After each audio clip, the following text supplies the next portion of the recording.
Yeah, what's going on? It is a little past 7 o'clock, couple minutes, but I'm on time. I think I started on time. Welcome, everybody, to the Big Time Show podcast that is being heard live on Podbean, that is being heard and seen live on Facebook.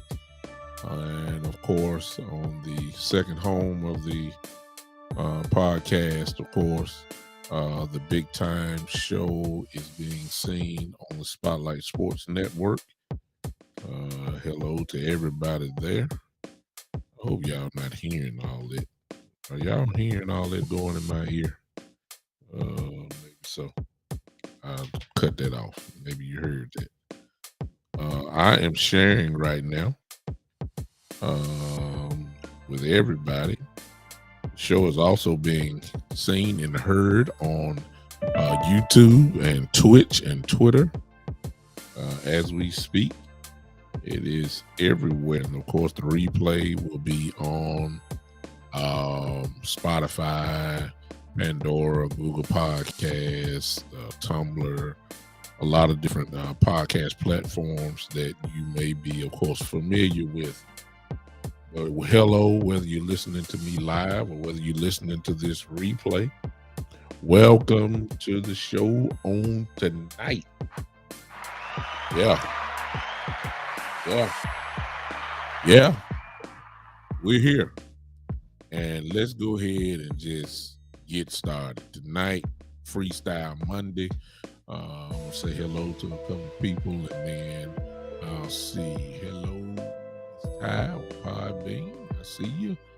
And let's see who I got in the house. Kid in the building. What's up? Coach, what is up? What's going on, everybody? Michael Rogers, I see you done popped in here. Miranda, oh my goodness, from Kirby High School. Hello to you. I might just pop in and pop right on back out. I don't know. But we're in the building, y'all. Let's go ahead and have some fun on this Freestyle Monday.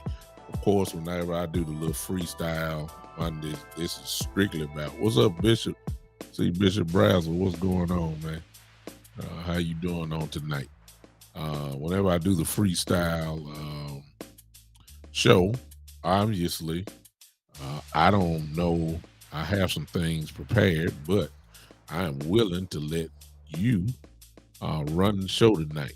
Whatever Cowboy related topics you want to talk about, we can talk about it. I'll even take, on tonight. If you want to talk about something else other than the Cowboys, I might talk about it. I'll just say I might. Considering that I don't study other teams a whole lot, you might have me speechless, which I doubt very seriously because I consider myself a sports man, and I will talk about whatever it is that you guys want to talk about just because y'all came in and hang with me. You know what I'm saying? So I figure I owe that to y'all. But I got a few things that I need to put out here about the Dallas Cowboys as I continue on with my tirade of what I didn't like and what I don't like. And I don't care if you don't like it or not. Like I said before, I'm a Cowboy fan, so can't nobody take my star away from me. I'm just gonna call my team as I see it. That's me. You see things your way, and then I see things my way. And here's the good part about it. Who's wrong or right? Probably both of us. We're probably right about some things, and then we're probably wrong about some things because we're not in the building. We're just coming strictly from an armchair quarterback type platform. How about that? So this is what we do. We give our opinions, and opinions are not necessarily facts. But we give our opinions, and some of the opinions we find out a little later that they are true. And then some opinions we find out they just an opinion. We were wrong as two left shoes. So, It is what it is. So tonight I'm gonna put a few things out about my opinion of the Cowboys, and maybe you agree, and maybe you won't. I'm irritated with the fan base. I am. I am. I'm because I keep seeing the same things over and over and over again.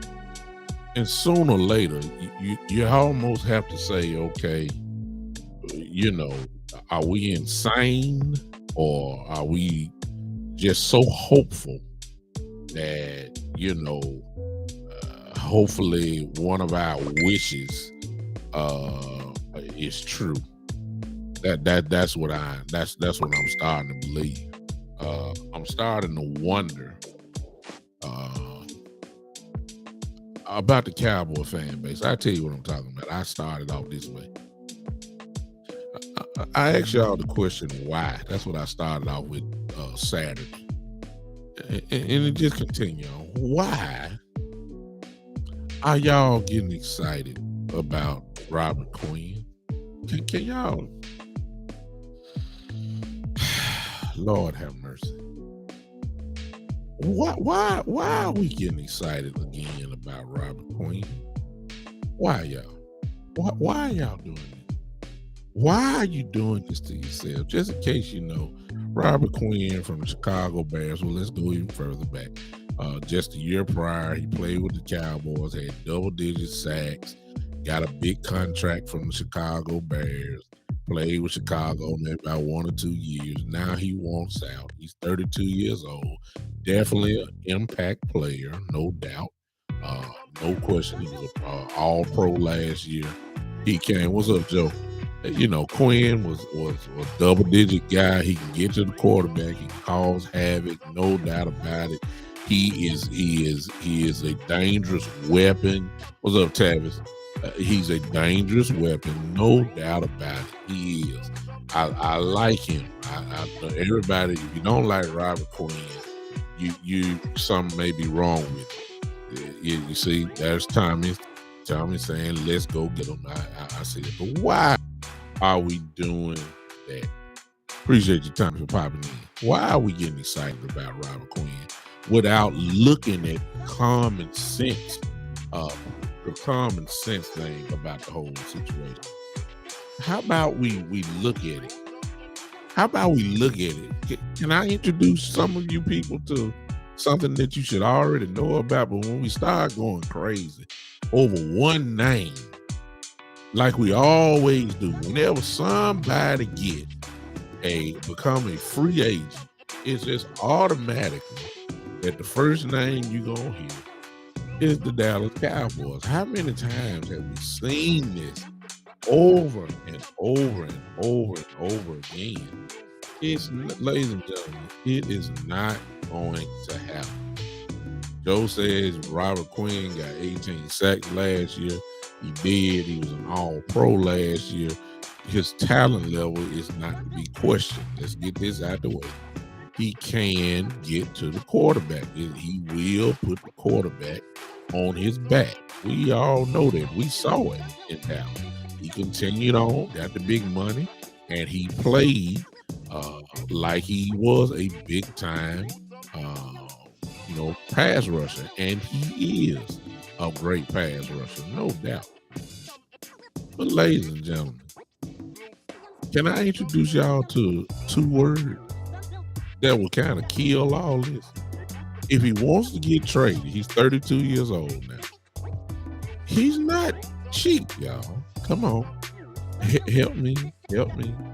A guy that got 18 sacks last year will not come cheap, which leads to these 2 words: Stephen Jones.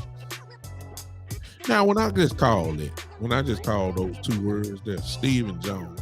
What's up, Gerald? My cousin in the house. When I just say Stephen Jones, that should have put a pin in y'all balloon. It should have. Because if you know, like I know, because you've been watching, Stephen Jones is not about to go get Robert Quinn and his 18 plus sacks. He's not about to trade to go get a Robert Quinn. What number two? Well, I mean, obviously, because Robert Quinn is not going to come cheap. Y'all know that Stephen Jones don't like paying the big bucks. Hello. Except for the offensive lineman and his quarterback. Some of you may say, well, he paid Amari Cooper. Okay. He also let him go. You don't like paying big money. Y'all know that. Okay. Second of all, let's use common sense. Did y'all just see the draft we just had? And I know the myth is there's never a time when you can't have so many pass rushers. But my God, you're not about to have, you just signed Dorrance Armstrong, okay? You already got D-Law. You got, you just signed Dante Fowler. A lot of people don't forget about that. Dante Fowler, okay? You just got, oh my God, Dorrance Armstrong. You just picked up in the draft Sam Williams. Those are, if you want to go back up, those are your backups. However way you want to go with it. That's 4 pass rushers. I mean, you can get another one. We still got the almighty Mr. Parsons who's going to line up there sometime on the edge. I mean, come on, y'all. If you get a Robert Quinn, don't you think that's going to stop the growth of somebody? I mean, pick your choice. You just signed Dorrance to a nice contract. He's got to play. You just drafted Sam. Everybody, hey, Isaiah, thank you for popping in. You just got Sam Williams, I'm sorry. You just got Sam Williams, and you just drafted him second round. Everybody loves him. Everybody loves the aggression. Everybody loves the work ethic. Everybody has seen Coach Dan Quinn work him out and all that kind of stuff. You really believe that Robert Quinn is going to come in and stunt the growth of one of those two? See, if you get a Robert Quinn, he has to start. That's 18 sacks last year. Okay? Give me a break, y'all. Huh? It's not going to happen. Would it? Watch this. And to answer this question, if we did trade to get a Robert Quinn, would that make our defense better? Without a doubt, yes. Yes, it would. On the field, yes. It would. No question. D-Law and Robert Quinn, we've already seen that. He had a gigantic year playing opposite of D-Law. He had a gigantic year, obviously, in Chicago, playing opposite of Khalil Mack. Yes, yes, our defense would be lethal. That's the answer to the Randy Gregory thing, actually. One of the answers. But you know the Cowboys, y'all. Draft and develop. Don't spend money for the same guys. At least that's what they would think. Do you remember when Dorrance Armstrong got his contract? Do you remember the talk when we let go of Randy Gregory? Do you remember they were saying that these guys are almost the same player? Come on, y'all. Do y'all remember that? That lets you know that they are going to go with the younger player. And Lord knows, Robert Quinn, is 32 years old. Sam is just, 22, maybe 21 years old? Of course they're going to go with the younger player and hope for the same production. Well, y'all stop. Every time a name comes out, we go completely cuckoo and trying to. How many more people y'all got to see not sign with us before y'all figure this part out? Now, I ain't talking to everybody on here. I'm just talking to the Madden 24. The Madden 24 type, dream, wish upon a star roster makers that we have here. Hey, about here. whoever you are, I see you. I'm sorry, I'm just not looking on Podbean. Hey, I see you. Why are we doing this to ourselves again? Thank you, Joe. This is why, yeah, it would be nice if we had that type of aggression where you can add guys like that. But y'all know Stephen Jones by now. Come on, y'all. Stop it. I understand it's nice to dream. I get it. Dream. But sooner or later, y'all, reality has to hit place. Stephen Jones is who he is. Yes, y'all know that. Come on now. Robert Quinn. And at this time, I don't know what Robert Quinn. Hey, Greg. Yeah, exactly, Greg. Yeah. I like the comment here by Greg. See, this is where you have to be honest. Would Robert Quinn make our team better? My answer is, and without a doubt, yes. This defense, as like if you heard me for the last God knows how long, you've heard me say that I believe that the strongest unit on this team next year will be the defense. Adding a Robert Quinn to it would make this defense stronger. If you've been following me, I said that the Cowboys, in order for us to really win and have a real shot at winning, I'm talking about beyond the NFC East, our defense would have to be a top 10 plus defense.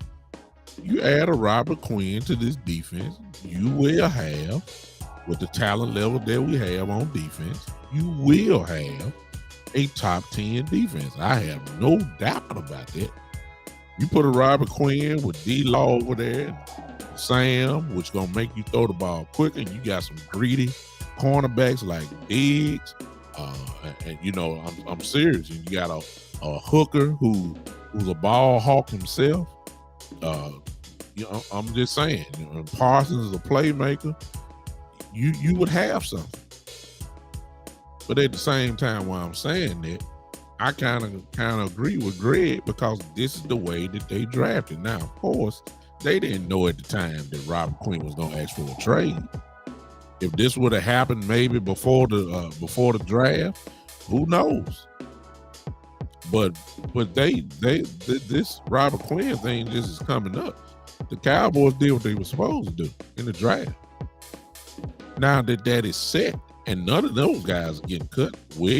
Sam Williams not getting cut. They just signed Dante Fowler. Dante Fowler in the offseason, he's not getting cut. DeMarcus Lawrence is not getting cut. Dorrance Armstrong, who just signed a big deal, he's not getting cut. Those are just four of the pass rushers right there on the edge. There's no room for Quinn. They've already committed. So since you know that, can y'all please just let Robert Quinn go? I know.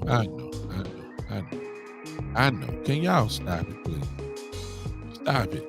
Now, you can make this trade. You can make it on your local Madden 22 video game. There you go. Now, if you want it so bad, or your Xbox or whatever, you can make that trade.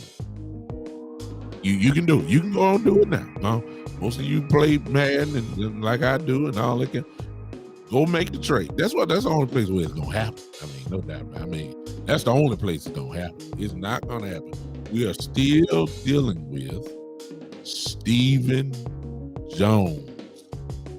You guys know the resume of Stephen Jones when it comes to paying big time players. You know it. You've seen it. Stop acting like this is not the case. You didn't sign. Thank you, Joe. Come on, y'all. Hey, look at this comment that Joe did. Joe says, if we didn't sign Bobby Wagner, what makes you think Jones is going to spend money on Robert Quinn? It's common sense. Do you know how many free agents that we supposedly were supposed to like and never signed. Come on, y'all. Bobby Wagner made much sense. I think everybody wanted. I was on that train too. Stephen Jones said, "Hey man, you must have forgot who I am. I don't buy guys like that unless they come in at my price. If they come in at my price, then I'll sign them." You insulted Bobby Wagner. You insulted Bobby Wagner. Now, here's the other thing. I don't know Robert Quinn's contract. I don't know how it goes. But I would believe that Chicago would do him a favor, being that he's 32 years old and he did contribute mightily to their team. I think they would kind of honor him. I don't think they would ship him off to, to Jacksonville or somewhere like that. I don't think that'll be the case. I believe that they would ship him to a place where he'll feel comfortable. That's just me thinking. I may be totally wrong. And send him somewhere where he got a chance to win. All right? That's what I think. And when I say a chance to win, I'm talking about flat out a Super Bowl. So I wouldn't be surprised if somebody like the Rams, I don't know how they keep doing it, but they always do it. It makes me wonder how does Stephen Jones can't do it. The Rams just, what salary cap do they have? Because they keep signing all. They just signed Bobby Wagner. They signed all these guys. They about to sign Aaron Donald again. Probably about another few weeks. He's gonna get paid again. They keep signing all these folks, and I'm trying to figure out what salary cap do they have that we don't. I'm trying to figure it out. I am. Robert Quinn will go to a team like that has a chance of flat out going to the Super Bowl. If you ask me, that's what I think. That I believe they would trade him, just like that, to a team like that. I'm sorry. He not coming to Dallas, y'all. He's not coming to Dallas. He's not. He's not. So let it go, y'all. That just, as I told you guys on the last show, I'm in about 13 to 14 groups, Cowboy groups, and it's just amazing to me to see all of the hoopla and the hope. What's up, Cincinnati crew? Good to have you, bro, partner. It's just amazing to me how in Dream World my fellow Cowboy fans are when it comes to these loose free agents or potential trade rumors that you hear, and automatically our fan base goes completely cuckoo with hopes of doing it without realizing who we are dealing with. We're dealing with Stephen Jones. Y'all, I don't have no hope.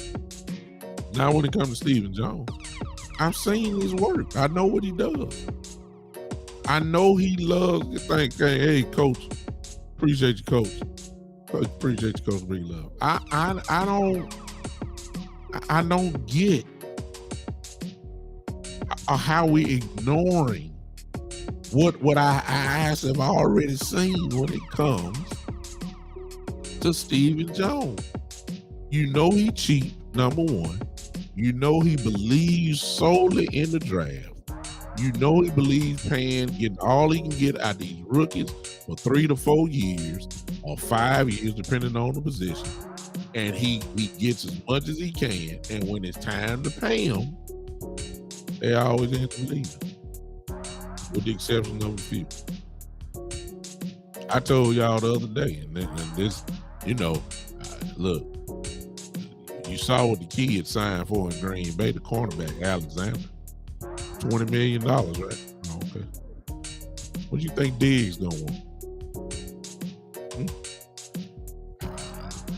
You think Stephen Jones gonna pay Diggs? I'm holding on to hope, but do you really think Stephen Jones gonna pay Diggs $21, $22 million a year. Really? Not based off the history that you know. Based off the history that you know now. Cause see, we just let go of a $20 million wide receiver who all of a sudden they saying he wasn't productive, and the numbers say totally different.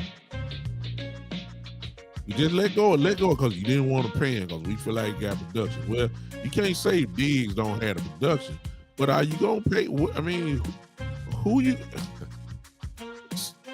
really believe, Steven? Matter of fact, let me take a poll right quick. Because we're about 2 years off of that, I believe, or 1 year off. What I forgot which one it was about Trayvon. Lord have mercy, Diggs.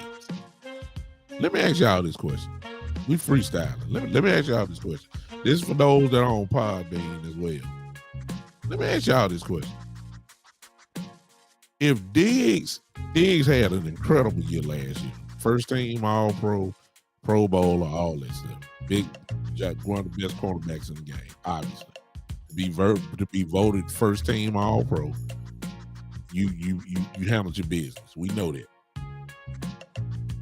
Diggs don't have to have that type of year again. All right.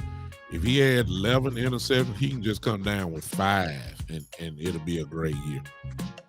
And if he covers well, which you figure he will, if he come down with 5 interceptions because he's going to start getting the respect, he's going to stop throwing his way. They didn't learn it last year. I doubt very seriously they're going to really go to him. So if you get about 5 and it's time for contract negotiations, let's just say he makes a Pro Bowl, or he makes another All-Pro team. Don't necessarily have to be a first team. He could be second team All-Pro. Do y'all really believe, this is my question, do you really believe Stephen Jones is going to pay Trayvon Diggs possibly 21? Because if Alexander got 20, please understand Diggs is going to say he's the best cornerback in the game, and he's going to ask for more. So you really believe Stephen Jones gonna pay $21-22 million a year to Trayvon Diggs? I hope he does, without a doubt. Diggs belongs in Dallas, but dude, we talking about Stephen Jones, y'all. I ain't say Jerry. I believe Jerry would do it. I'm talking about Stephen. Do you really believe Stephen? Yes or no? Do y'all really believe Stephen Jones is gonna pay Trayvon Diggs $21+ million? I'm waiting on y'all. Y'all talking to me because I've given up on Stephen Jones. I've seen it too much. I've given up on it. He don't like paying big guys. He'll pay the lineman. He has no problem paying the lineman. He didn't have no choice to pay that. He didn't have no choice paying that. No choice. He did pay for Cooper. He did do that. I give him that. But just as soon as it was time to crank it back up again, all of a sudden now he's not a good receiver now. Ship him off to Cleveland. Actually, you did him a favor, especially with Watson going there now. My God.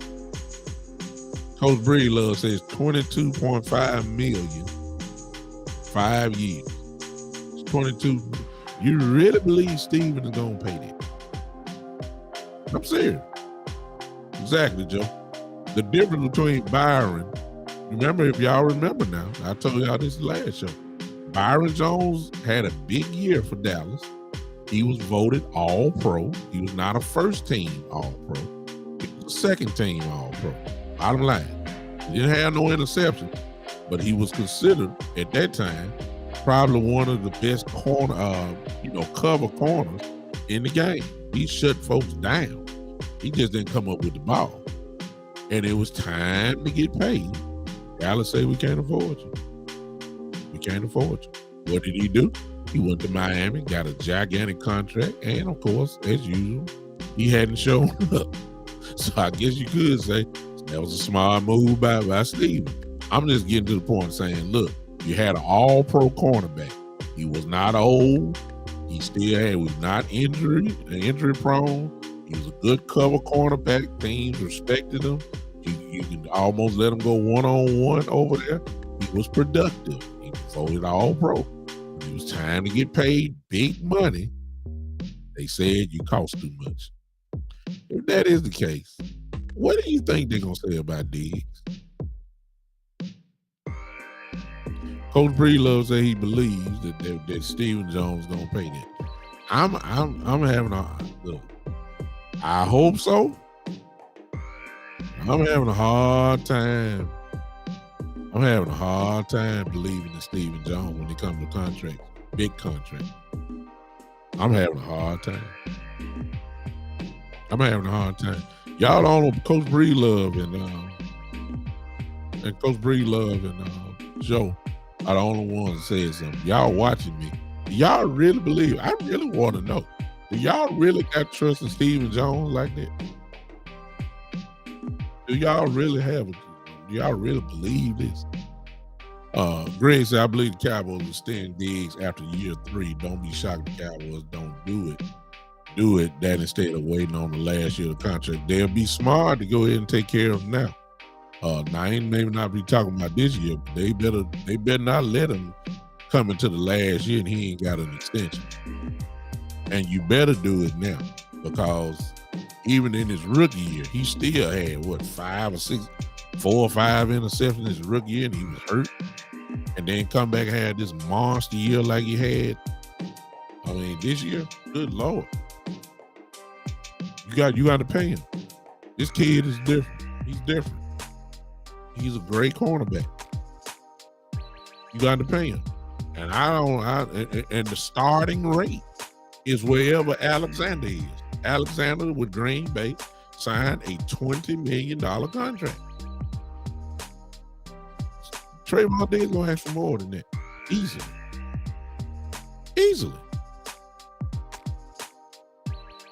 Yeah.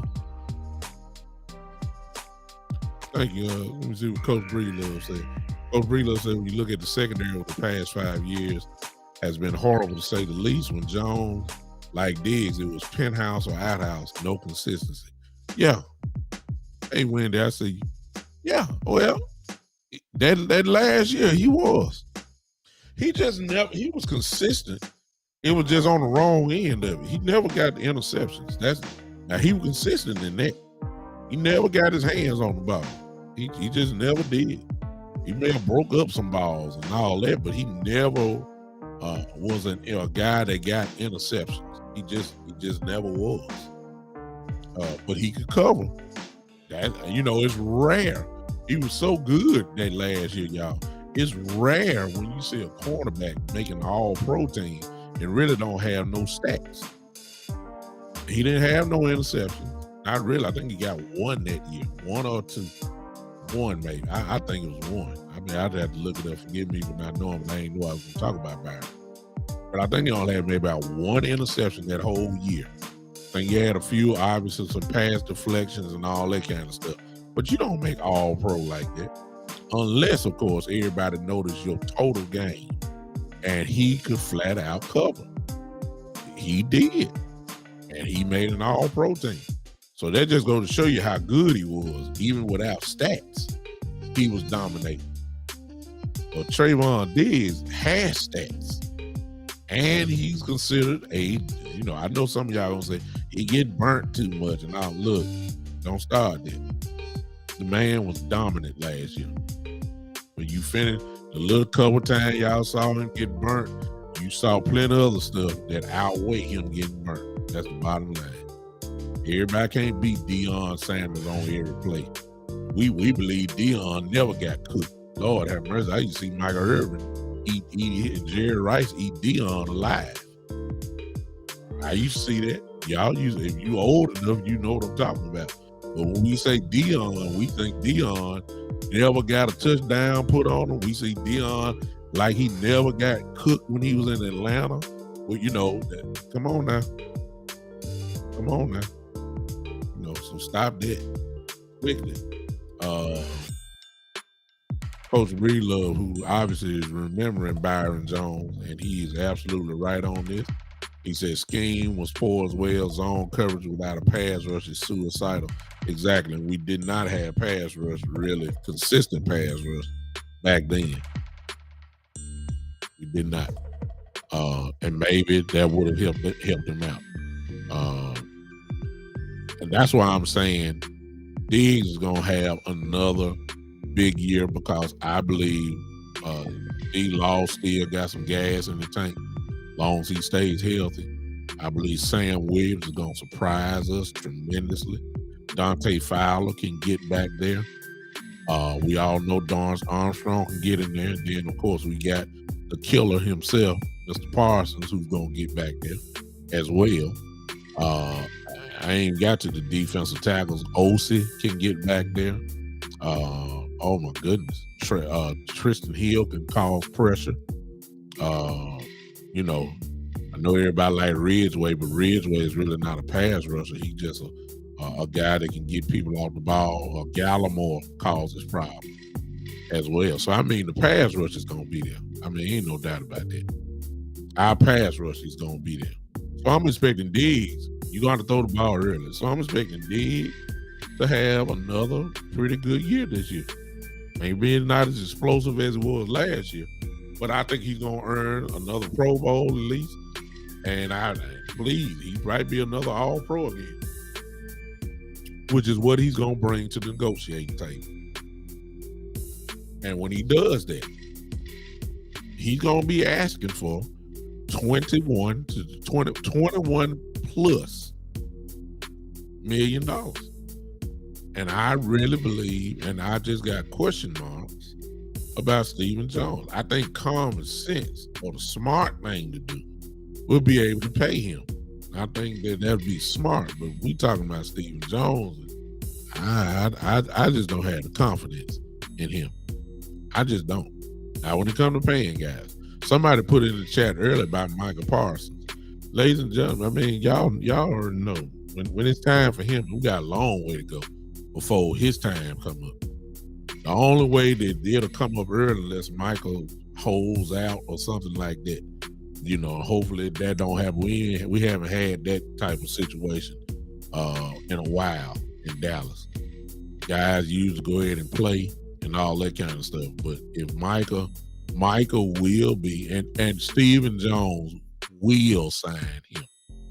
Now, and it's going to be astronomical, no doubt about it, but we got a little ways to go. And we're going to have the money to do it because we all know the salary cap is going to go way up and all that kind of stuff. So by the time Parsons get here, the money will be there. So I ain't worried about him at all. I'm just worried about Diggs. And some will say, depending on if Diggs play out the contract, of course, hopefully he don't play it all the way out the way he played last year on that 1 year deal. Hopefully we extend him. But by the time that happens, which will probably be next year, the salary cap will pop up again and we won't have to worry about it. I'm just saying I don't trust Stephen Jones. That's all I'm saying. I don't trust Stephen Jones. Now when it comes to that, I done seen too many guys leave. Because all of a sudden now they're not productive. Which leads y'all to this. Speaking of Stephen Jones. Now, this is what I saw. And I just saw this maybe about an hour ago. I thought it was enough that I would share this with you guys, okay? I'm just going to share it. And it's just one person, a kid, some dude named Joel. I don't even know his last name. I just looked at his list. He rated the running backs this year, coming up this year. And I looked at his list and I was like, dude, what? Okay, I'll just show y'all. And some of you may agree, and then some of you may not. But I'm just gonna go on and show you what I'm seeing. Look.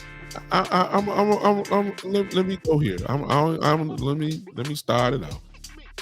As you can see, this is Joel's 22. You know, his running back ranking. Okay, can y'all see that? Let me make sure y'all can see it. Can you see it? Yes or no? If not, I'll read it to you. and then get to the main thing. Y'all let me know if you can see that. Let me know if you can see it. Can y'all see that? Don't worry about my email. It was so fast, I ain't have time to prepare it. I just had to prepare, just show y'all this. Don't worry about my emails and all that kind of stuff. That ain't y'all business. Do y'all see it? Wendy says read it. Let me do this. Let me do this. Can y'all see that? Let me know if you can see it. Let me see if I can switch it up. Oh no, not that way.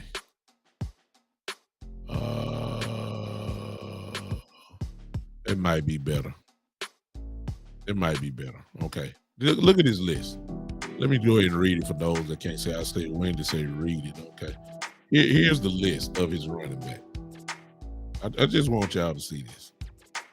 He also got Jonathan Taylor as number 1, Derrick Henry as number 2, Chubb as 3, Dalvin Cook 4, Austin Eckler 5, Christian McCaffrey 6, Kamara 7, Joe Mixon at 8, Javonte Williams at 9, Najee Harris 10, Aaron Jones 11, J.K. Dobbins 12. Listen to this though. Tony Pollard at 13, and then Ezekiel Elliott at 14. Now y'all, it's mind blowing to me. You know, I some of the names up there I can question, but he has Tony Pollard above Ezekiel Elliott as his. I'm wondering what world is he from? Maybe y'all can help me because see, this is now the hot topic in Dallas Cowboy land. You see, it's gonna be. Let me go back to Stephen Jones real quick before I get on this little list here. It's gonna be interesting to see. The big argument or the big question mark is, after this season, will the Cowboys pay Ezekiel Elliott? That's the big one. That's the big one. That's the big question. Are you gonna let Ezekiel Elliott go and then do what? Okay, that's the first thing.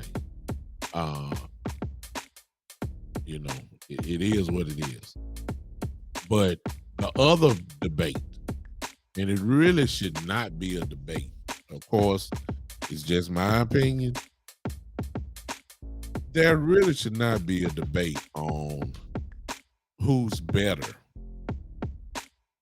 Ezekiel Elliott or Tony Pollard. It's just my opinion. I don't even think it's a conversation. I believe that Ezekiel Elliott is better than Tony Pollard. They ask why, tell you why. I just can't see Tony Pollard taking the beating that he would have to take over 17 weeks straight.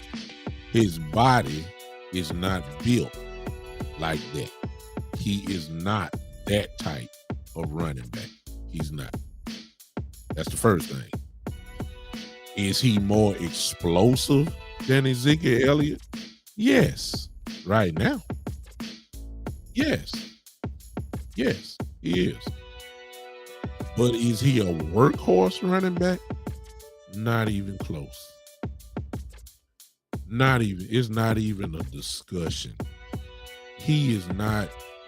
If this was a baseball diamond, Tony Pollard being considered a workhorse running back is between home plate and first base. He ain't got the first base yet. He's not built that way. Yeah, he can do it 1 or 2 games, maybe. Yeah, I'll give you that. We've seen that. He can. 1 or 2 games. But 17 weeks. That little body. Oh, no. He can't do it. Is Tony Pollard a better blocker in the passing game than Ezekiel Elliott? Not even close. Not even close. He's not even in the same stratosphere in blocking in the blocking game, in the pass blocking game than Ezekiel. It's not even a discussion. Those are the key things there. Zeke is a traditional 1,000 plus yard running back every year. Can Pollard get that? I don't know. I don't know.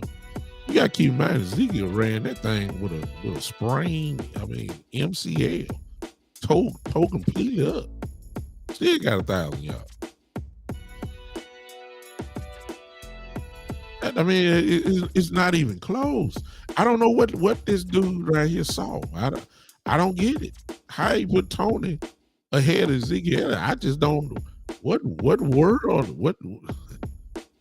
are you from? Is he faster than Ezekiel? Yeah. He's faster. Yeah, no doubt about that. That ain't even a conversation. Tony Pollard is faster than Ezekiel. We know that. But is he better or overall starting running back than Ezekiel Elliott? No. As a matter of fact, since I live here in Memphis, Tennessee, okay, I saw Tony Pollard here in Memphis. This is where he went to college, the University of Memphis. Ladies and gentlemen, he was not even a starting running back in Memphis. The starting running back was Antonio Gibson. Yeah, that Antonio Gibson that's at Washington. He belonged to Memphis too. They had another guy. They had Henderson. Darrell Henderson. Yeah, that Darrell Henderson that's in the Rams organization. Darrell Henderson. So you had Henderson, Gibson, and Pollard all together on the same team. He wasn't a starter. What they did with Tony Pollard is put Pollard everywhere. He was, I said this last night, I think it was last night, I was on Boss Cowboy show. And in the chat, I had said that he was Deebo Samuels before everybody knew about Deebo Samuel. That's what Pollard did. He lined up in the slot. He lined up in the backfield. He lined up as a wide receiver. He came on jet sweeps. He did reverses. He flat out just lined up in an I formation sometimes. He lined up in a single back formation sometimes. He was just, he was a screen, a bubble screen killer. He was a screen pass guy. He was just in the slot. He ended up getting matchup problems against linebackers. No linebacker could stay with him. He just too fast. Tony Pollard was just like Deebo Samuel. That was his skill set everywhere. We ain't even bringing up the fact that he kicked, doing what he's doing now. Kickoff returns, punt returns. He was doing all that. He was all world. But he wasn't no starter. He was not a starter. Between Antonio Gibson, Darrell Henderson, and Tony Pollard, they all together shared the ball. He wasn't getting no ball 25 times a game. He wasn't doing that. They utilized his skill set to put him in space. And Tony Pollard destroyed people. Which leads, of course, to the one and only Kellen Moore.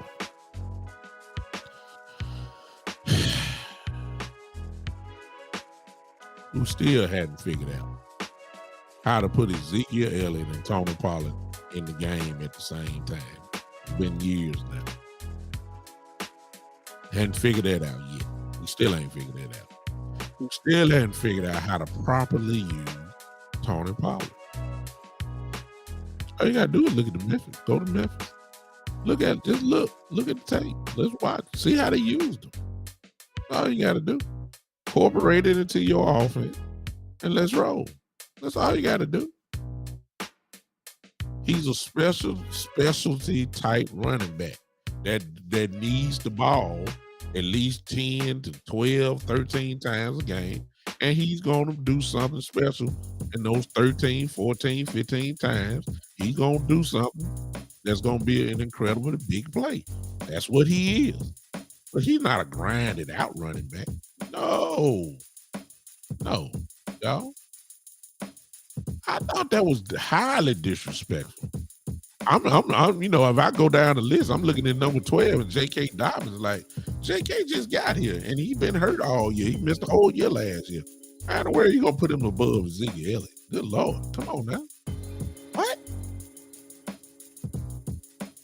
Yeah, I mean, come on now. Let's not get so disrespectful now. This whoever made this list, I don't know. Maybe they were asleep when they put it together. I don't know what he do. Maybe he was drinking a little bit. I don't. He had to been doing something. Hey, chill, Will. He had to be doing something, because there's just no way in the world that you can tell me that Tony Pollard is better than Ezekiel Elliott overall. Yes, there's some categories that Pollard probably is better than Ezekiel, but he is not an overall better running back than Ezekiel Elliott. It's just, come on, y'all. Have we forgot? I know Ezekiel done lost a step, partly because he's been hurt and his injuries have caught up with him. Obviously, he's not what he was when he came out of Ohio State. We know that. He lost a step. We see that. But even with him losing just a step, he's still, barring injury, he's still a top 5 running back. Oh, there's no question. It's just that he just can't stay healthy these last couple of years. But I'm here to tell you, and I'll never know, because we won't never get the chance to see it. I'm telling you right now, if Tony Pollard was our lead running back, I give it to maybe about, if he started week 1, I give Tony Pollard to maybe about week 5, and you're going to start seeing some injuries happen. His body is not built that way. It's just not built that way to take the pounding, the constant pounding. Exactly. I mean, it's just not that way. Joe is absolutely right. This is the truth. He says that Pollard is better in the open field.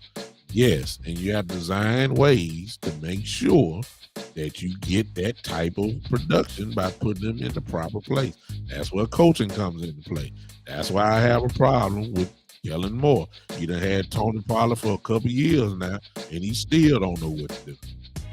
It's bad when you got a nice, beautiful car, and then you go to crank it up only to find out it ain't got no engine in it.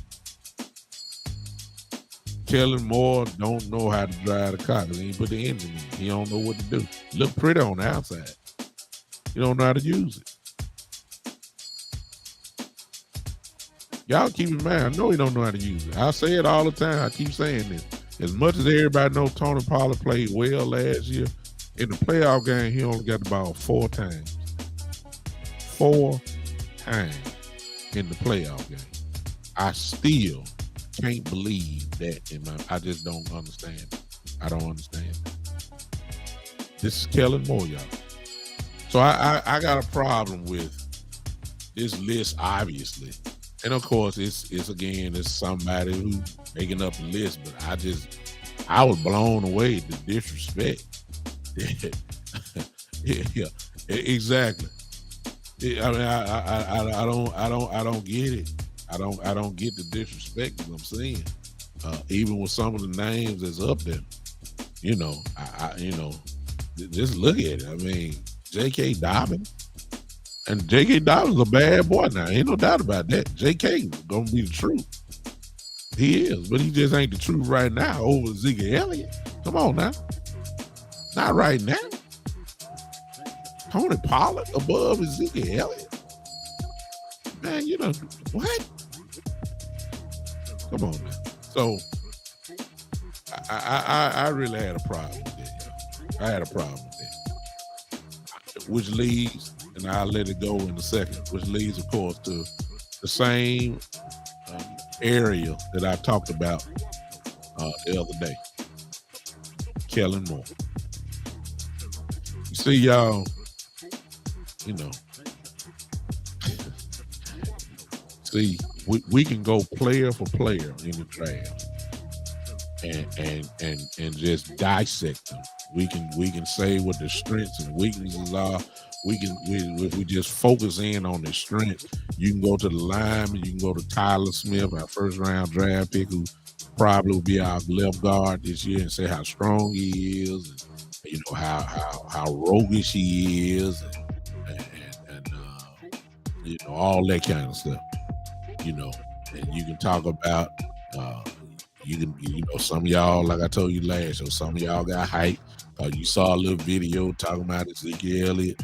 He doing all that hollering and grunting because he couldn't well, and you know, look like he running through tires, doing drills and all that. You know, y'all got hype about that. I just said the only thing I'm gonna get hype about is it looked like his knee is fine, but I ain't getting hype about him. They doing no drills, okay? Some of y'all got hype about it, running 22 miles up to 22 miles an hour and all that kind of stuff. I ain't worried about that either. You know, everybody talking about is CD this, is CD a number one. Some of you believe he is, some of you got question mark, some of you love shoot, some of you like shoot, some of you love the new little tight end we got. You know, all y'all, everybody love Dak and saying Dak is this and Dak is that. Ladies and gentlemen, all that don't mean a hill of bean if you don't have the right offensive coordinator and his mindset and his philosophy.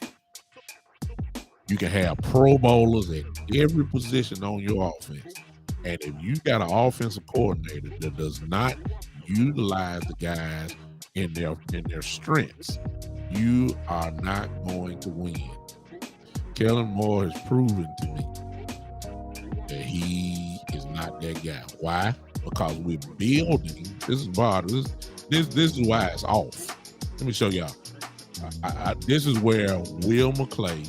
If you want to throw Stephen Jones in, okay. Well, I'll go Will McClay / a little bit Stephen Jones. Have built a team over the last few years. Physical guys. You want to get some physical guys. Linemen, physical.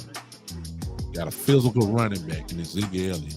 Yeah, you got a physical wide receiver in Gallup. You have a route runner who can get physical in Amari Cooper at the time. Okay, these are your skill players. Okay, Dak physical. Dak is a physical quarterback. Okay, you got that. So physical in the front office. That's the mindset. That's how we drafted this year. Physical ball players. Ridgeway, Sam Williams. You got Michael Parsons the other year. I mean, physical guys. Gallimore, physical. Bohanna, physical. Even Brent, even though he's not there anymore, he was physical. I mean, physical guy. But you had a finesse offensive coordinator in Kellen Moore. Finesse and physical, that don't match up. See, Kellen Moore will have physical guys and try to make them finesse. I know that's the truth because you had physical linemen, but yet they were dropping back and pass blocking over 40 times a game. Going backwards, not forward. That's going physical. That's being physical. When you go lay on guys and put your weight on them and hit them nonstop. So when the fourth quarter comes, they tired. We didn't do that because you doing physical. You wanted to be finesse. You let Dak throw the ball 35 to 43 or 45 times a game. Look down at Ezekiel Elliott, 10 carries. Tony Pollard, 4 carries. You ran the ball 14, 15 times per game, if that much. But you let Dak throw it for almost 50 times some game. Come on, man. Y'all can't tell me I'm not telling the truth. Physical players drafted, physical players on the field. Lyle Collins, physical. Terrence Steele, physical. Zach Martin, physical. Tyler, somewhat physical. Connor Williams, want to be physical, but not strong enough. So he's with Tyron Smith, physical. Zeke Elliott, physical. Then they put Connor McGovern sometime as a fullback, physical. Dak Prescott, physical. Mari Cooper can go either way. Gallup, physical. Come on now, Schultz. As a tight end, you got no choice but to be physical a little bit. I ain't saying he was a brute, but I'm just saying he was a little physical. But you got a finesse offensive coordinator want to run bubble screens all the time, and reverses and trick plays, and, first down and goal from the 2-yard line. You want to line up in the shotgun. Lord. Second and goal, shotgun. Third and goal, shotgun. Kick a field goal. Line up in the shotgun and then you try to run the ball. Y'all know I'm telling the truth. He is not physical. And so we done drafted again a whole class worth of and free agents this year of physical people, attitude guys. And y'all really believe that Kellen Moore all of a sudden gonna see the light? Y'all think Kellen Moore gonna have that 1 year glory? Well, it's kind of like what his predecessors, Linehan, did with DeMarco Murray, ran him in the ground, and Murray ended up with over 1,800 yards rushing. And it was the best year the Cowboys had. Tony Romo's best year. Because they ran the football. But Scott Linehan only did that 1 year. He turned right back to what he knows, passing the ball. Y'all really believe Kellen Moore gonna do that? Really? Really? Remember, Cooper ain't that no more. So the wild card, of course, is CD. We're gonna have to find out if CD is that dude. If he is that dude, we probably gonna have a big, nice year. If he's a guy that can, struggling, we gonna be right back where we was before Amari Cooper got there. I think CD gonna be able to do the job though. That's just me. I don't think that a lot of people gonna want to go one-on-one with him. So I'm holding out for hope on that one. But as far as all this running like y'all think we gonna do this year, I got 2 words for you. Kellen Moore. I don't know why people don't want to look at it as it is. I understand you want to have the hope there. You're hoping that Kellen Moore all of a sudden turn into a coordinator where he's going to pound the ball 25 to 30 times a game. He's never done that, y'all. It's just not his philosophy. It's not, y'all. I got a problem with it. All right, I done talked long enough. Y'all done heard my little cases. I'm done. Let me go ahead and go and crank it up. There it is. All in line. There it is. I'll go ahead and call it in. I've done all my talking. I'm gonna beat this drum until I just don't have a drum no more. Kellen Moore is the problem. I'm gonna say it because I said it last year, and some of y'all gonna be saying, "Oh, well, he got the #1 offense in the league." Don't believe that fool's gold. When it was time to grind it out, he was nowhere to be found, y'all. He did good running. That's my first call. It look like my coach is on here. Call from Coach Mark. Yeah, coaching. To accept, press 1. Hey, what's up, Coach? I'm just gonna move out the way. What's up, Coach? Man, hey, boy, you got. I had some of my friends listen to the shows now, man, and had them listen to one of your last show. They went on YouTube and listened to your last show, and they said, man, he said, he a Cowboy fan. He said, man, that guy Big Show, he definitely not a Kellen Moore fan. No, like you, he said, like you, man. I said, yeah, I ain't a Kellen Moore fan either, man. But we gotta roll with what you have. And Boss Cowboy, I was listening to you when you talked on Boss Cowboy show yesterday, right after I did, and Boss already had it ready to drop a video about Tony Pollard, because I sent Boss a text a week before and told him, said, hey, we done shot Kellen Moore down and Mike McCarthy down enough. Let's come up with a solution. I said, let's try to use, what about the theory of using the skill set that Tony Pollard came out of college with, which we have never yet used, and would help him out. And this is where that's going to help him out. If I was offensive coordinator, Tony Pollard would have no less than 15 touches a game. So that 15 touches is going to come in the kick game, passing game, as well as running the football. Because of this fact that he's an open field runner, he's just a football player. Yes. That's what you could put Tony Pollard. Tony Pollard's a football player. He's not a every down running back. Like I said on the show, on Ball's show yesterday, I don't think he's been a 20 carry back probably since high school. Exactly. And if you probably look back in high school, he probably played more with receivers and a little running back. He didn't do that probably in high school. So you can't expect him to come in the NFL and now be a 17, 18 carry guy. Exactly. That's not going to work. And he has already showed you that with the Cowboys, because last year he had a start against the 49ers. And yes, he had a big run for 45 yards. On the other 10 carries, he had 30 yards. So he's a home run hitter. Yeah. But I really do believe if they, Big Show, you said somebody they started him, he would get hurt. He wouldn't get hurt. You know why?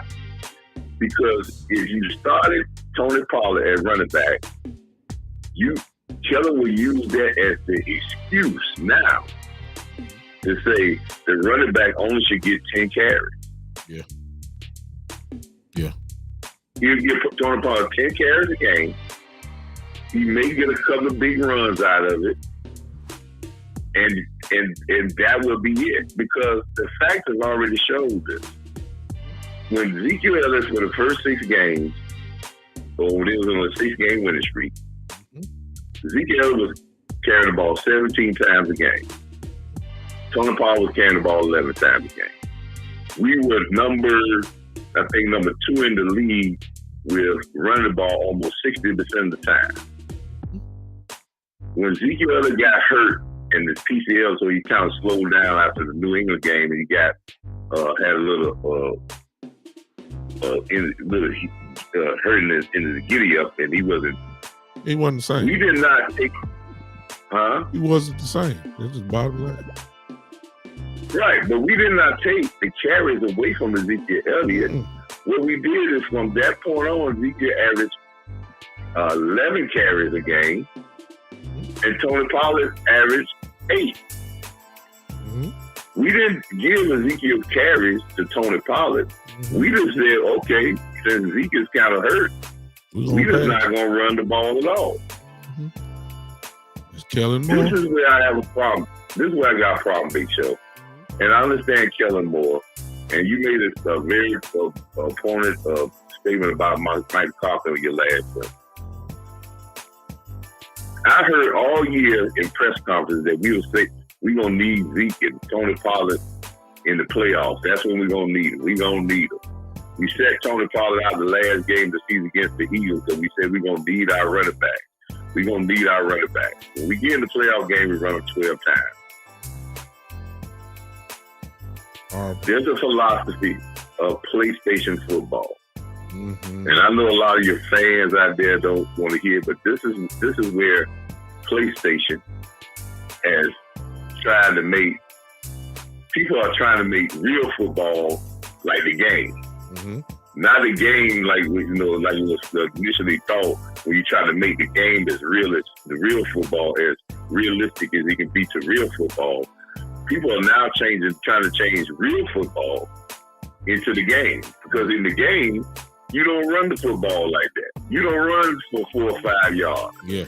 You pass. You don't go on 4th down. Yeah. The speed factor of a player. That's what you want. Long runs, big runs. Yeah. Up and down, no grinding out. Yeah. So now we're trying to make real football like we see on the video games, because a lot of these guys who are writing these articles, putting this stuff out here, are guys that only have experience playing PlayStation. And that's how they think. If they see a guy on PlayStation, oh, he's a great guy on PlayStation, so he should be in that top 15 and running back. That's why you get that crazy list you just saw. Yeah, Chris McCaffrey is on that list. Yeah. And this is where it kills me about money. Chris McCaffrey is one of the highest paid running backs in the league. Yeah. And in the last 3 years, he has probably played, 15 games in 3 years? Can't stay on This is what I'm saying. But his PlayStation rating... He's on 99 in PlayStation, though. There we go. So now we that in that list that you put up there, Big Show, out the top 15 guys, there's probably only 5 guys in that top 15 that had 1,000 yards last year. Let's see. And guess who one of them? Ezekiel Elliott. Ezekiel Elliott's one of them. Or Derrick Henry was 2, but he was out for about 11, 12 games. Jonathan Taylor definitely was over 1,000. Chubb was over 1,000. Dalvin Cook, who's number 4, he stayed hurt, but he's a 1,000-yard running back. Eckler from the Chargers is 1,000 yards. As you said, Christian McCaffrey, who's 6, stayed hurt. Kamara was hurt last year as well, but I think he still got 1,000. I don't know about that. Joe Mixon, 1,000-yard running back. Javonte Williams from Denver, 1,000 yards. No, he didn't, because he was hurt. Najee Harris, 1,000 yards. Aaron Jones, 1,000 yards. J.K. was hurt the whole year last year. He didn't even play. Tony Pollard, nowhere near 1,000. Then they got 14 of Zeke Elliott. So, horrible. And you're right. And guess what else on that list? Now, if you look at that list and you see the guys that got 1,000 yards, if you were to pull up their carry, everybody on that list that got 1,000 yards probably had 80 to 90 more carries than Ezekiel Elliott. No question. So this is what I don't understand about the Cowboy organization. And this is just don't make common sense in reality. If you pay a guy, that tells me that you're going to use the guy just as much or more than you used him before you paid him. Exactly. Since he got his contract, his carries have went down 80 carries a year, and he was on an average before he got into the Philadelphia game this year of having the least amount of carries that he has had in his entire career. So if you reduce his carries, people, what do you expect if you reduce he's a 4.3 yards per rush average guy. He averaged 4.2 last year for his career. If you reduce that by 80 to 90 carries every year, you're probably going to take off 300 to 400 yards easily off of his total. Easily. He has never been, when they talk about explosive, if you do the research on Ezekiel Elliott, when he has carried number 10 through 17, he gains more yards between carry 10 and 17 to 18 carries than probably everybody in the NFL. But his first 9 carries, they are feel him out carries. Yeah. Physical carries. Physical carries. Now, this is where I have a problem, and this last point, and I want you to probably expound on this. This might be another show. But it seems to me, even though we talk about the Ezekiel Elliott, we get this report. For the last 3 or 4 weeks, it seems to me that the media are picking every one of our stars to tear them down in some type of controversial stuff to tear them down. From CeeDee Lamb last week, can he be the number one? Mm-hmm. This week, we need to bench Ezekiel Elliott. A couple weeks ago, is Dak Prescott the guy? Mm-hmm. But this is a ploy by the people that are not Cowboy fans. There you go. There it is. Are trying to they're using the Cowboys. There it is. Brand to make clickbait, and they put stuff out there that is totally bogus with an idea. And you look into the idea, it really doesn't have any substance, and then we jump on it and go running with it, like it's like, oh yeah, we know that's true. We need to go see. I don't know if Lamar CeeDee Lamb can be.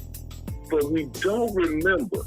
CeeDee Lamb was drafted in the first round, and we was overjoyed because we thought he was a definite first round draft pick. Mm-hmm. And we act like his years that he has had has been some have been it's been great. Yeah, but he was playing beside another guy that got catches. So he had to split a lot of his stuff because he was supposedly not the number one target. Mm-hmm. But if you watch training camp last year, when Mark Cooper didn't practice, CeeDee Lamb was the best thing going. Yeah. Oh, yeah. So, again, Cowboy fan, I tell you this. Keep the heat on the guy that's cooking the meal, because the groceries are okay. You're not going to have first round draft picks at every position, and this team has the amount of groceries they need to be a very good football team. Yeah, but we have to put the heat on the people who are cooking the groceries. And Kellen, I really do believe, again, as I said last time, mentorship. Yeah. But one thing I'm concerned, be sure, and this is my last comment. If while we waiting for Kellen Moore to grow up and to get the mentorship he needs or the leadership he needs from McCarthy to become the offensive coordinator that this team needs to make this team productive in big games and consistent and to play to this great defense we're going to have, he may lose the confidence of his offensive players because they don't trust that he will put them in position with their skill sets to be productive. And once players do that, it makes no difference if you do come with the right game plan. They're not going to believe in you. Got that right. Love it, Coach. Appreciate you always dropping bombs and great wisdom. I appreciate you. Man, keep on pushing Big Joe. I will. And keep the heat on Kellen. Right. And I think we're going to be okay, but we're going to be a defensive-led team, and that's where your hope should lie. Oh, no doubt. That this defense no doubt be even better. And I would say this, Big will get paid if we win in Dallas, if we get to a NFC championship game or a Super Bowl in the next year or two. People don't worry about who's going to get paid. All that stuff will work itself out because guys will get great contracts, but they'll be somewhat team friendly because if you win in Dallas and you talking about you want to leave, there'll be a host of guys lining up at the door to replace you quickly. No doubt about so that. Don't worry about win first, and all that other stuff will work its way out. Appreciate you. Talk to you later, Big Show. Thank you, man. Appreciate you. As the one and only Coach Mar, who I always enjoy talking to on there. You know something, and he asked it out to me to expound on it. You know something, take your mind back to the political arena. let's just use the main two, and let's just use the subject of President Trump. If you listen to Fox and the way they painted the picture of him, you had millions of people running around the world saying exactly what the Fox anchors would say. They didn't do the research or nothing like that. They just, whatever Fox said, that's what they ran with. On the other side was CNN. And the picture that they painted for President Trump, if you didn't like President Trump, then you pretty much were repeating a lot of what CNN said. You had the same subject, but you had two different opinions, and you just gonna run with it. Well, when it comes to Dallas Cowboys, one subject, the two major stations that talk about the Cowboys more than anybody is Fox again and ESPN. Those are the two that talk more about the Dallas Cowboys than anybody. The two have a flagship show, both of them. Everybody knows it. First Take, and then on Fox you got Undisputed. Stephen A. Smith, Shannon Sharp on Fox, Skip Bayless on Fox, and the variety of guests that Stephen A. has on his show. Stephen A. Smith at the time was with Skip Bayless on First Take. He would come in one day a week, and that would be the highest rated shows for that show because of Stephen A.'s style and his wit, and the way he came and Skip, and the way Skip would go at him. And of course, Stephen A. is an avid Dallas Cowboy hater. We all know that. But Stephen A. noticed something. That's why you gotta be smart. He noticed that if he has a national platform, and the more you keep badgering the Dallas Cowboy name, using the brand, saying how much he hates the fans, and saying all that kind of stuff, which is a lie because his total joy was on the Dallas Cowboys winning or losing.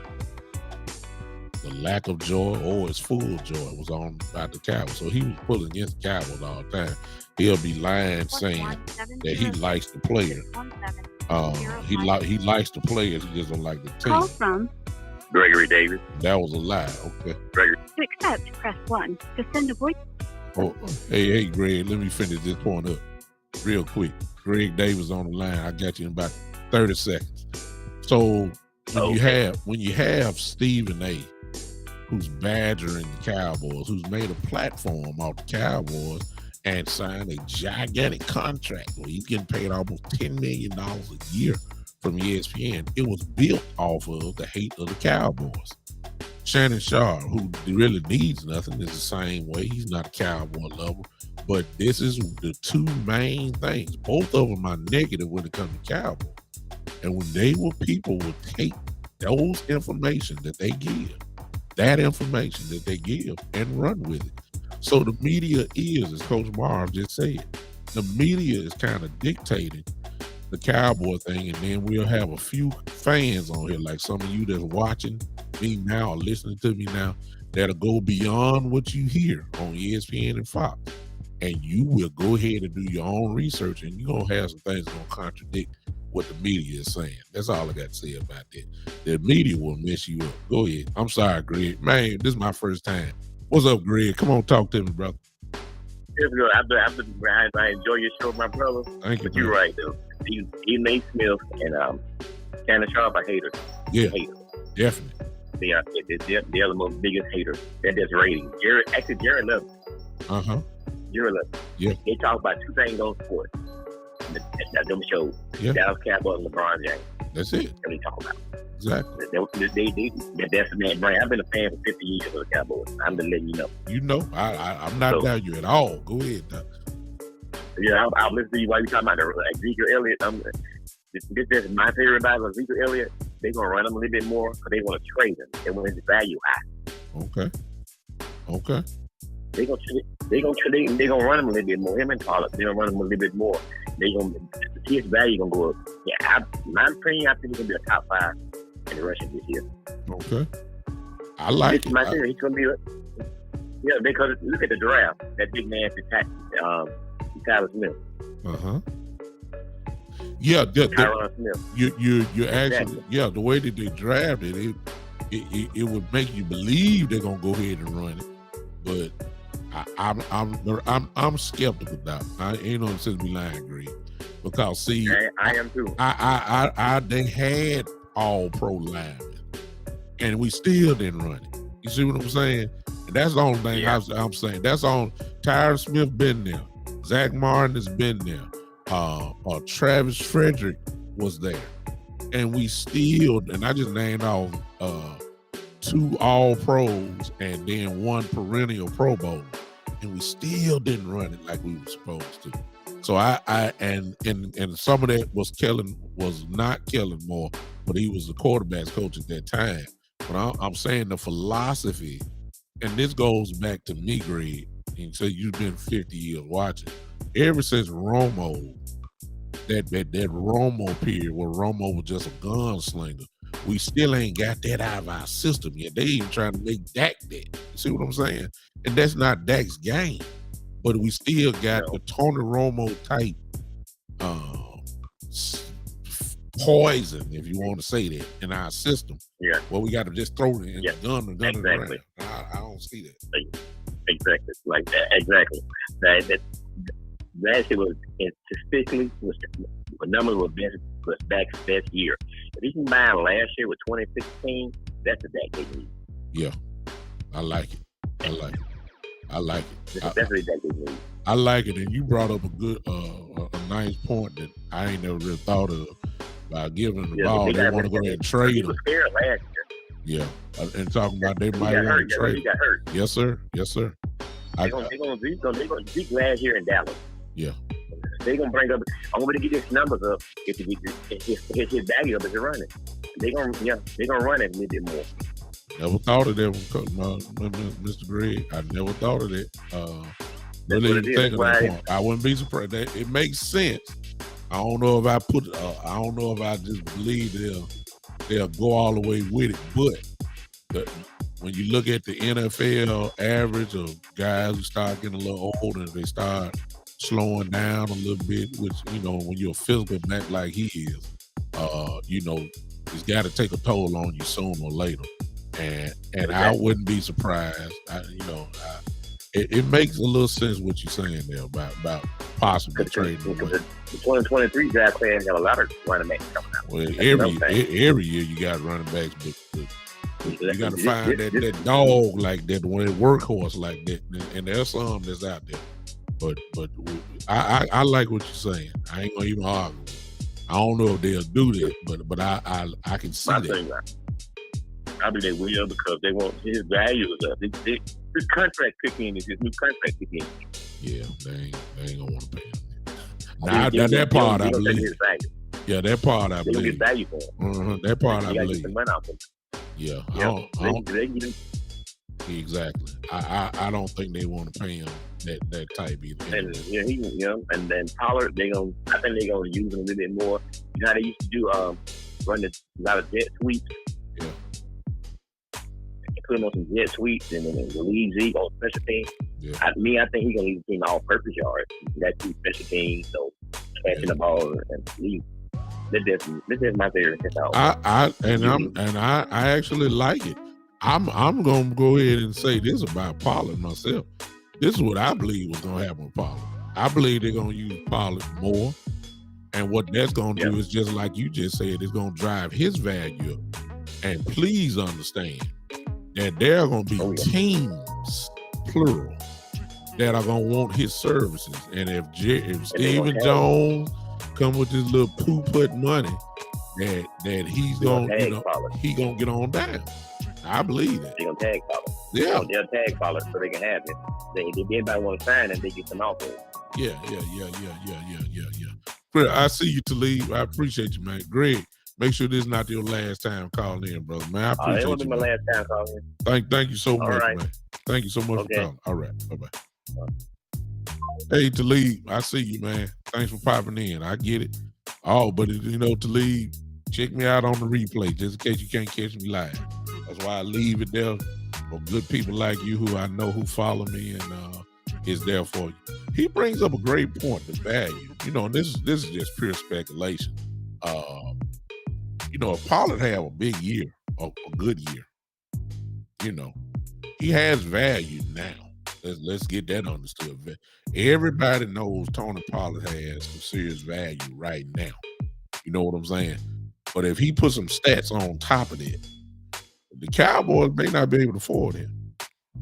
That's just the truth. And we don't know the appetite. Can I say it like that? The appetite for Pollard when it comes to money. We don't know it. He just signed a rookie deal. He's still on his rookie deal. We don't know. And if somebody keep dangling a nice, if the Cowboy, I'm just throwing a number out, if the Cowboy say, hey, we'll pay you $5 million a year. And let's say somebody like the Jets say, okay, well, we'll offer you $8 million. Which one do you think you're gonna take? I don't know the appetite versus winning. Some guys will turn down money for the chance to win. They will. But then you got a lot of guys who saying, look, I don't know how many years I got. I need to make this money while I can, while I'm able. And you can't blame guys for that. You can't blame them for that. You can't blame them for that. And I believe that's what the Cowboys did try to sign Byron Jones. Let's go all the way back. They did try to sign Byron Jones, but Byron Jones knew his value, and he got a boatload of money from Miami. That's where he is now. I wouldn't be surprised if Tony is like that. So now the dilemma is, are you going to lose both of them? Ezekiel and Tony. Mr. Davis just said that they think that he believes that he's going to have a pretty good year, and Ezekiel Elliott will, and it's going to drive his value up even more, which he already has, and then they're going to try to trade him. That's what he said. Trade him away. Interesting. I don't think nobody would take on their contract, though. I'm thinking right now. I don't think they'll be able to do that. That it have to be some negotiation. That's kind of the reason why Baker Mayfield has not been kind of signed yet. Nobody want to take on the $18 million deal. They're gonna want him for a little bit less, which is why he ain't been signed yet. I'm just throwing that out there. I don't mean to bring him in exactly. So Greg brings a total different light on the situation. Ezekiel Elliott has value. He don't have to get it. He has it. The question is, if he come out, and have one of those type years, and I'm talking about anything, if he just run 1,000 yards again, that's good enough. But my goodness, if Ezekiel Elliott come out and have 1,400 yards, look out. The Cowboys, as I said before, I don't trust Stephen Jones at all. And when it comes to paying big players, that folks didn't believe that we even supposed to draft a running back at number 4 the year Ezekiel Elliott got drafted. Y'all remember that? The debate was Jalen Ramsey, the cornerback, and Ezekiel Elliott. Folks believe we shouldn't. The old saying is you don't draft a running back that high. We went against the grain to do that. So certainly paying a running back who some already feel he's already on the downslide of his career already. Some that really believe it. You're not gonna pay him. I'd be shocked if we paid him what he wants or whatever the contract or the extension is. I just don't see it, but it is what it is. He's a favorite of the Cowboys. But we talking about a franchise that let go of DeMarcus Ware. We talking about a franchise that cut T.O. Talking about a franchise that did not let Dez walk. We're talking about a franchise that cut Emmitt Smith. Come on, y'all. Come on, y'all. So, I don't put nothing past this franchise. Coach Marv again. Okay.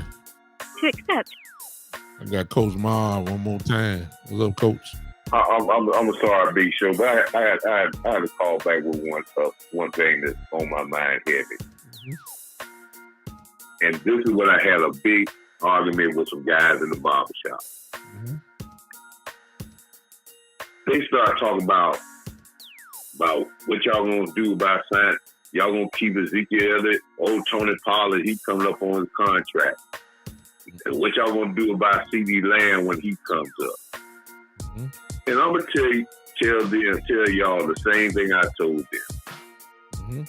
I'm not worried about what happens when this season is over, who we sign. Mm-hmm. Because if we don't win, all of it's up in the air. Yeah. Coaches included. I don't care. It's all up in the air. We are the only franchise. Again, we allow this is what the media is, and your analogy about Fox News and CNN and the contrasts of how the look of different stories is perfect. If you look at the players of other teams that's coming up on contract years, there's no worries about them talking about what they're going to do. They're talking 3-4 years down the line about how you going to sign this guy, how you going to sign that guy. Mm-hmm. This is all the start controversy and cause to get your mind off what you need to be in this moment. It has been 27 years. Free agents have come in here, people's contracts have run out. We have talked about signing these guys, signing this guy. What we going to do about signing this guy?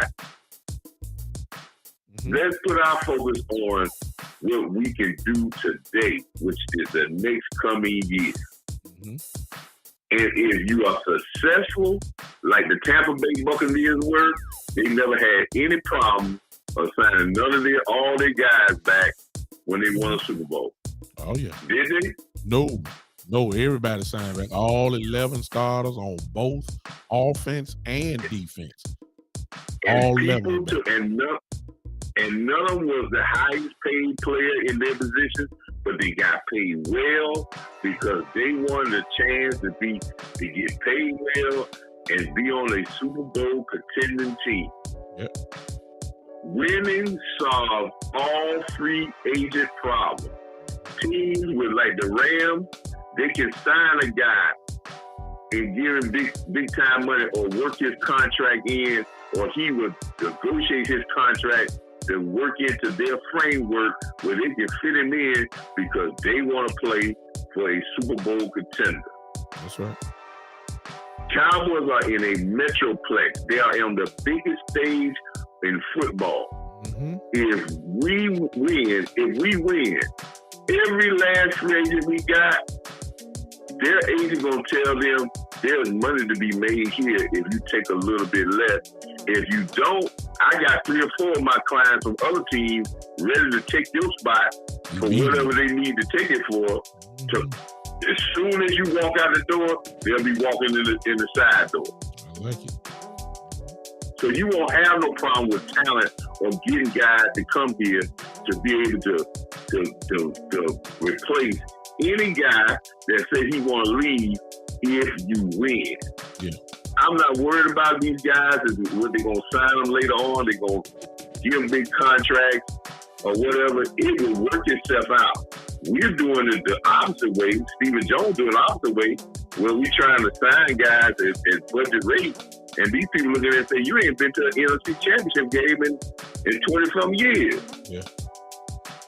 So you're going to have to pay these top dollars because we want you to get to the mountain. You're going to have to pay these top dollars.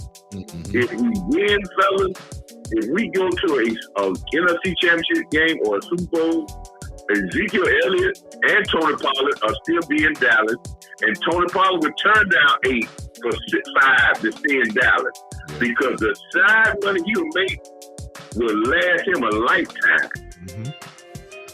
Exactly. There's guys that won Super Bowls in Dallas they're making money now just because they was on a Super Bowl team. Oh, God, yes. Oh, God, yes. Oh, yeah. It's the gift, as Emmitt Smith said.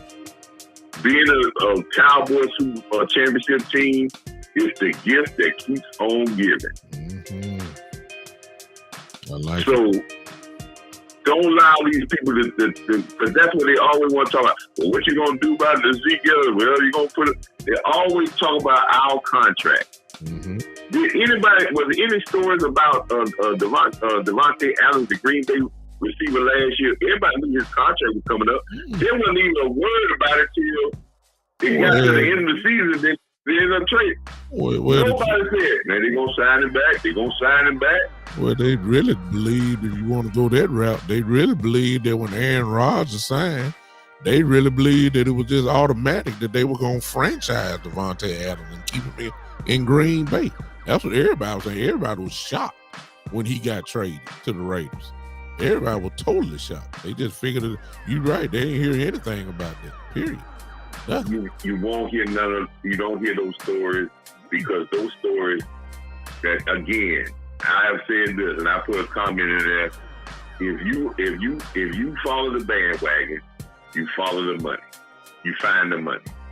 Follow the bandwagon, you'll find the money. That's right. Money and bandwagon are the same. There is no bandwagon if there's no money to be made. Exactly. I love so it. That's why everybody gets on these stories so they can get the story of the Cowboys so they can get on the bandwagon, the haters as well as the fans, because that's where the money is. That's right. And if this organization gets focused on winning, I will tell Steven and Jerry Jones this. If they want to make this franchise worth $20 billion, win a Super Bowl. Oh, God. Get the 7 Super Bowls and be the winningest franchise.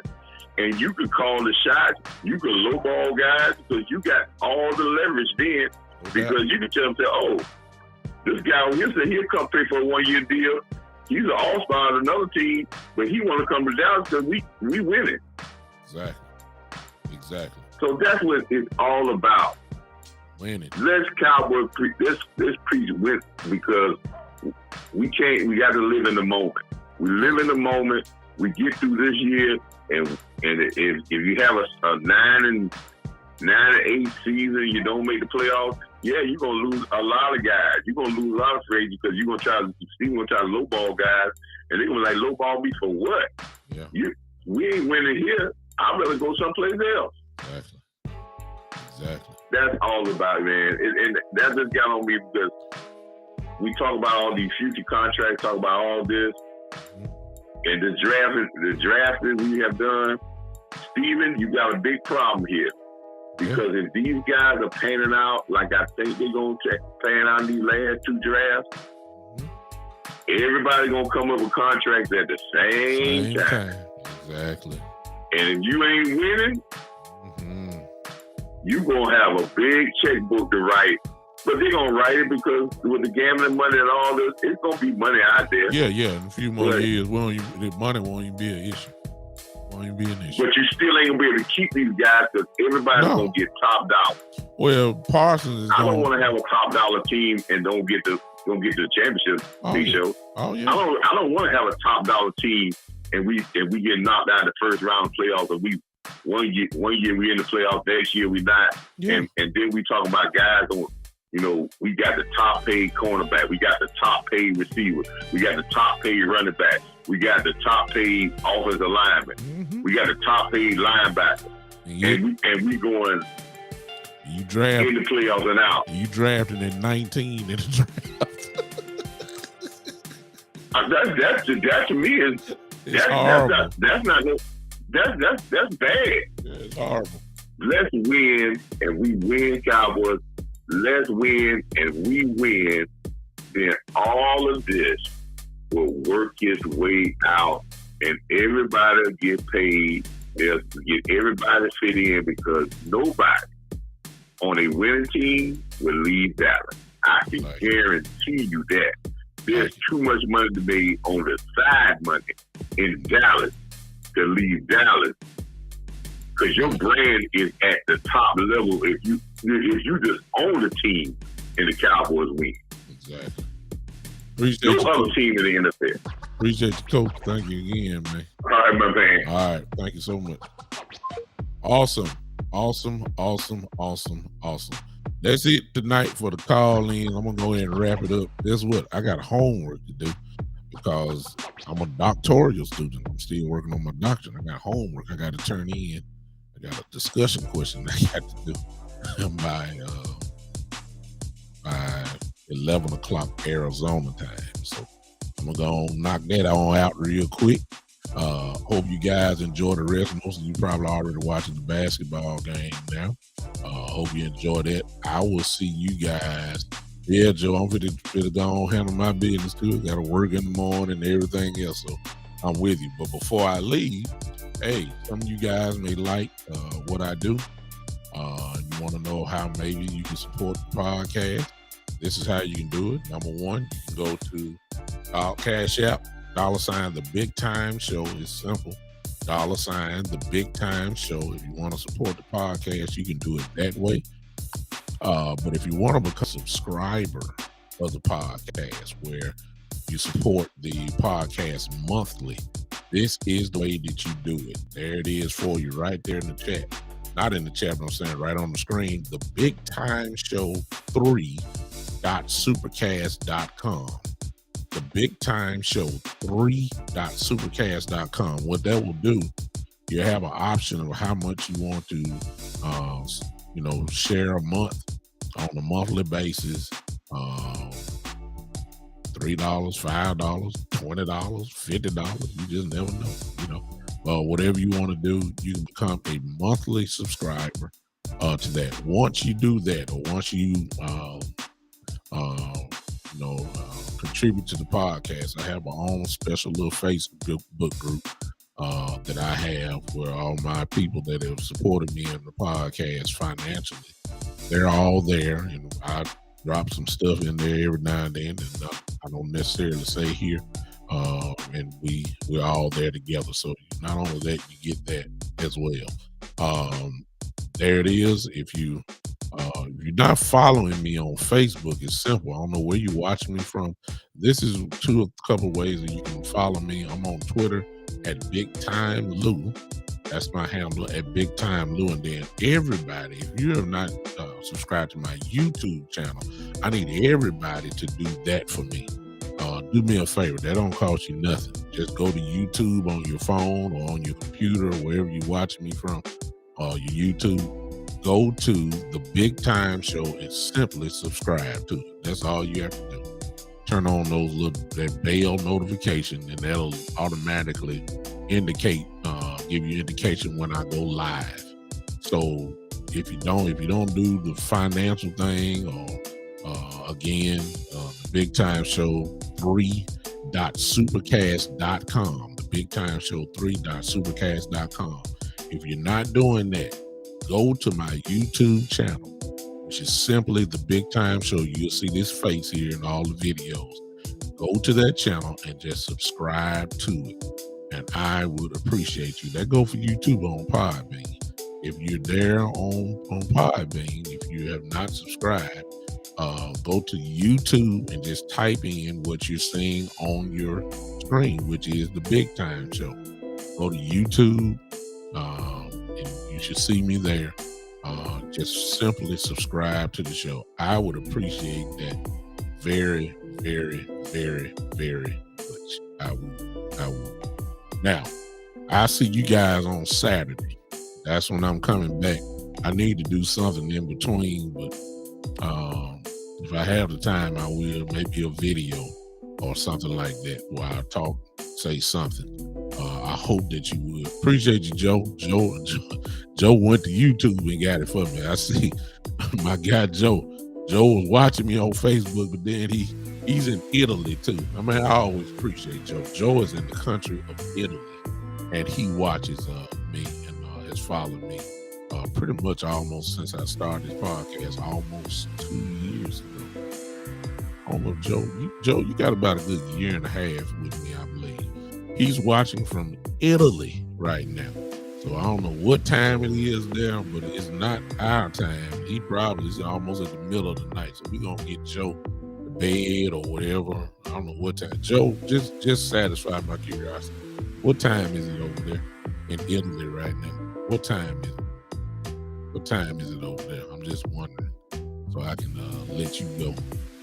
I don't mean to prolong it, but I'm just curious. What time is it over there in Italy right now? Until when Joe puts it on here, I'll go ahead and go.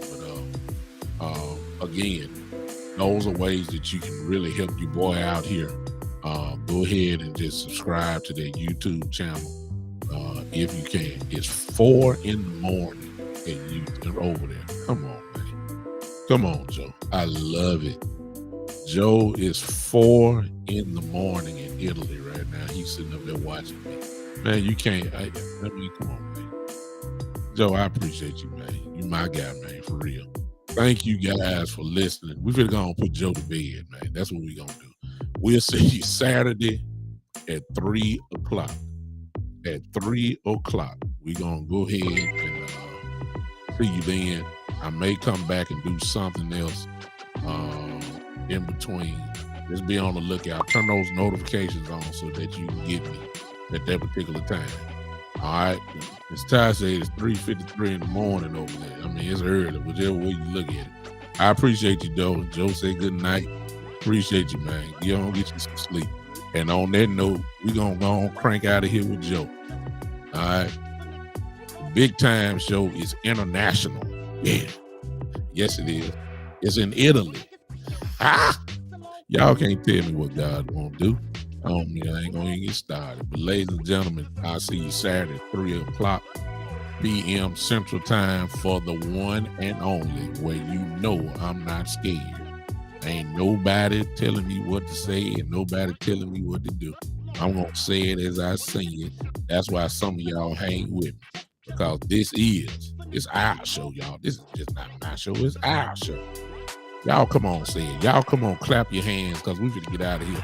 Let me see the clap emojis. Let me see the clap emojis. Let me see the clap emojis. We leave out of here partying. Y'all know that. We leave out of the place partying. This is, the big time show.